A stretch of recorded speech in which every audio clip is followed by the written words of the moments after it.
Oh my God, accident છે. Good morning Gujarati મિત્રો. Bike વડે સંપૂર્ણ ભારત યાત્રાનો છે આજે 13મો દિવસ અને આપણે લોકો છીએ બિકાનેર અને આપણે લોકો નીકળી રહ્યા છીએ ગંગાનગર માટે. અને ગંગાનગર જે છે એ પંજાબ બોર્ડરથી 8 કિલોમીટર દૂર છે અને બિકાનેરથી છે 250 કિલોમીટર દૂર. તો આજે આપણે જઈશું ગંગાનગર. આજે ગંગાનગર રોકાશું અને કાલે આપણે એન્ટર થઈશું પંજાબમાં. તો બસ બન્યા રહો વિડીયોમાં. આગળ મળીએ આપણી બાઇક ખલાસી પર. તો આપણે લોકો નીકળી ગયા છીએ ધર્મશાળાથી અને અત્યારે છે બિકાનેર સિટીમાં અને સિટીથી બહાર નીકળી રહ્યા છીએ કેમ કે આપણે લોકો જઈ રહ્યા છીએ ગંગાનગર. તો ફૂલ્લી ટ્રાફિક છે અને ટ્રાફિકથી નીકળી અને આપણે પહોંચીએ સિટીની બહાર. તો બન્યા રહો વિડીયોમાં અને મળીએ આપણે આગળ હાઈવે પર. તો ફાઇનલી આપણે લોકો આવી ગયા છીએ સિંગલ વે હાઈવે પર અને બિકાનેર સિટીને કહી દીધું છે બાય બાય. અને બિકાનેર સિટીથી આપણે ખૂબ જ સારી મેમરીઝ લઈને જઈ રહ્યા છીએ કેમ કે જ્યારે આપણે શોપિંગ કરવા ગયા ત્યારે આપણને મેનેજર મળ્યા ગુજરાતી અને એમની સાથે કરી બહુ બધી વાતો. અને પછી જ્યારે આપણું બાઇક ખલાસીની સર્વિસ કરાવવા માટે ગયા હતા ત્યારે આપણને ત્યાં કરણીસિંહ મળ્યા હતા.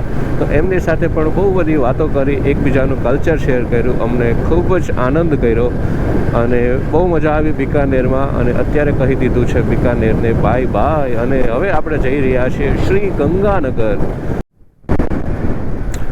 આગળ છે ટ્રાફિક જામ, આર્મીના વ્હીકલ છે અને આર્મીવાળા લોકોએ રોકી છે ગાડી.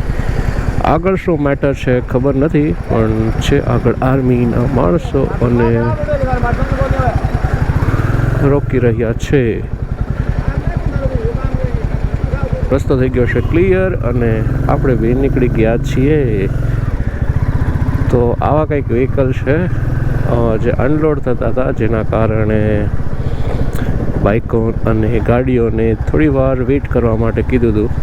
હવે થઈ ગયો છે રસ્તો ક્લિયર અને આપણે જઈ રહ્યા છીએ આગળ કેમ કે મને લાગે છે ત્યાં સુધી કંઈક અહીંયા થઈ રહ્યું છે બોર્ડર પર કેમ કે બોર્ડર અહીંયાથી નજીક છે અને કંઈક નવા જૂની લાગે છે જેમ આપણી દેશી ભાષામાં કહીએ તો આવી કંઈક એક્ટિવિટીઝ હતી. અને હવે આપણે આગળ નીકળી ગયા છે અને ખૂબ બધું ટ્રાફિક થઈ ગયું છે. અત્યારે બાઇક ચલાવતા મેં ફોનમાં ઓપન કર્યો સનસેક્સનો ચાર્ટ અને મેં લીધી હતી કોલ પોઝિશન અને મને અત્યારે થયું છે 13,000 રૂપિયાનું પ્રોફિટ. મેં જ્યારે લીધો ત્યારે 6,000 થી 7,000 રૂપિયા લોસ ચાલતી હતી મારી પોઝિશન બટ અત્યારે મને 13,000નું પ્રોફિટ થયું અને મેં બુક કરી લીધું છે.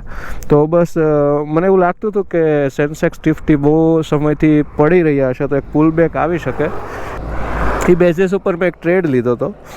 તો બસ બિકાનેરથી નીકળ્યા અને ઓલમોસ્ટ આપણે 50 કિલોમીટર જેવું કવર કર્યું છે અને સાથે કરી લીધું છે 13,000નું પ્રોફિટ.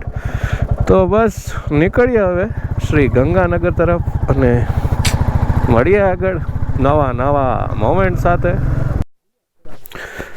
તો અમને આ મસ્ત એક નજારો દેખાણો અને અમે અંદર આવી ગયા છે ખેતરમાં. ખબર નહીં કોનું ખેતર છે પણ એવી ઈચ્છા છે કે અહીંયા આવીને ફોટો શૂટ કરીએ. તો કરીએ થોડો ફોટોશૂટ.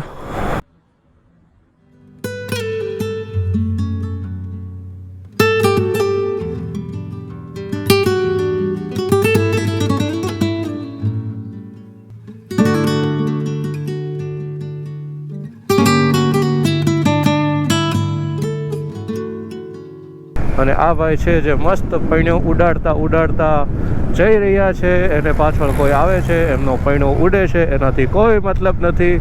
એ બસ એની મોજમાં જાય છે અને આપણે બી આપણી મોજમાં જઈએ છે. ઓ માય ગોડ, એક્સિડન્ટ છે.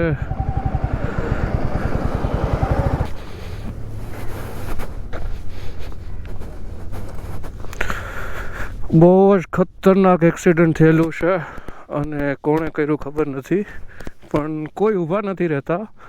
આજુબાજુમાંથી થોડાક જણા આવી ગયા છે.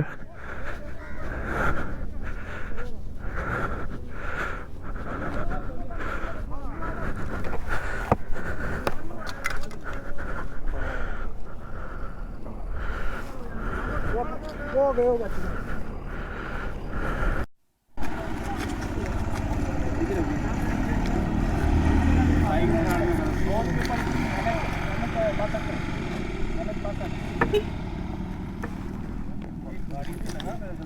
लगा पता नहीं कैसे मैं तो सामने अरे हेलो आज जल्दी से निकलिए क्या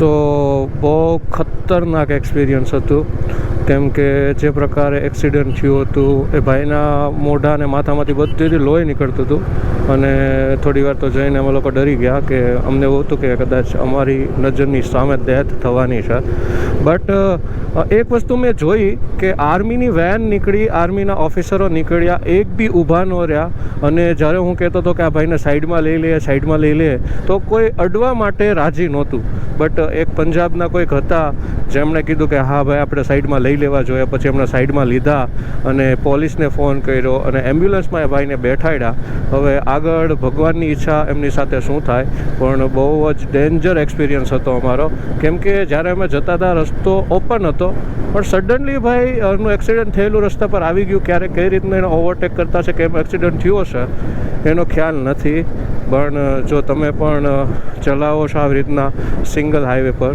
તો ઓવરટેક કરવામાં પ્લીઝ ધ્યાન રાખો કેમ કે ટ્રક્સ હોય છે એને પાછળ નથી ખબર હોતી કે કોઈ બાઇક પાછળ આવે છે કે નથી આવતી તમે હોર્ન આપો એને લાઇટ બ્લિંક કરો એને સિગ્નલ આપો કે હું તમારી પાછળ આવું છું અને પછી તમે એને ઓવરટેક કરો જો તમે ઓવરટેક ખુલ્લો રસ્તામાં કરી શકો તો બાકી શોબાજી ખોટી ન કરવી જોઈએ કેમ કે આવું એક્સિડન્ટ હોય છે એ થવામાં 5-10 સેકન્ડો જ થતી હોય છે અને બહુ મોટો તમારો એક ધક્કો લાગી શકે છે લાઈફમાં તો જો તમે સિંગલ હાઈવે પર ડ્રાઈવ કરો છો તો પ્લીઝ ધ્યાન રાખો અને કાળજીપૂર્વક બાઇક ચલાવો અને આપણે ભાઈને એમ્બ્યુલન્સ અને એમાં બેસાડ્યા અને બસ હવે આપણે નીકળી ગયા આગળ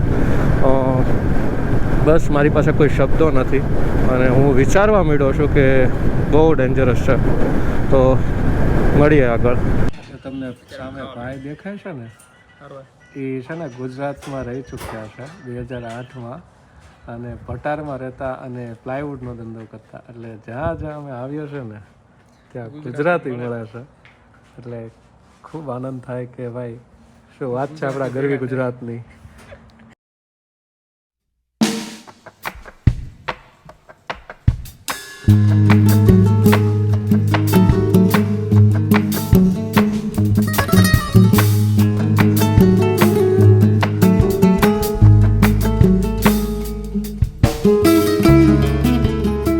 तो फाइनली આવી ગયા છીએ गंगानगर महाराजा गंगा सिंह की नगरी में आपका स्वागत करने पर नगर पालिका विकास न्याय गंगानगर आपका स्वागत करता है okay okay okay okay okay तो હવે અહીંયાથી 10 કિલોમીટર છે એક્ઝેક્ટ એન્ટ્રન્સ થઈ ગઈ છે તો જલ્દીથી હવે સિટીમાં જઈએ અને મળીએ આગળ સિટીમાં